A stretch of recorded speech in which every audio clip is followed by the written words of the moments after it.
Nous allons au front mourir. Ambiance tendue ce matin sur les pontons de Roscoff, d'abord parce que les skippers se préparent à prendre le départ de la 4e étape de la solitaire du Figaro Éric Bompard-Cachemire.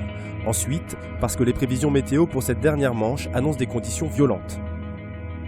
Je suis assez serein, j'ai déjà gagné des étapes dans 45-50 nœuds de vent. Maintenant, il va falloir se sublimer sur cette étape-là pour espérer l'emporter au final. Ouais.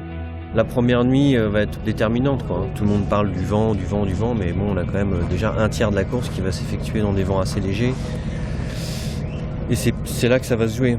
Jusqu'à la fin, il peut y avoir une casse matérielle, il peut y avoir des choses qui remettent la course en question. Et je pense que voilà, faut pas vouloir bourriner trop rapidement. Et malheureusement, certains skippers ont eu de la casse avant de subir le gros temps. Juste avant de passer la ligne de départ, Xavier Macaire et Amayour Alfaro se percutent. Malgré les dégâts, les deux skippers décident de prendre le départ et de continuer l'étape.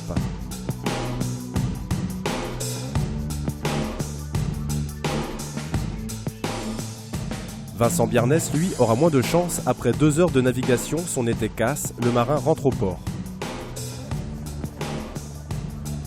J'étais auprès, en train de contourner l'île de Bas, et puis il y avait quoi? Il y avait 18 nœuds de vent peut-être, et puis l'été s'est cassé brusquement, comme ça peut arriver assez souvent au Figaro, un peu trop souvent, mais bon. Donc la course elle est terminée pour moi.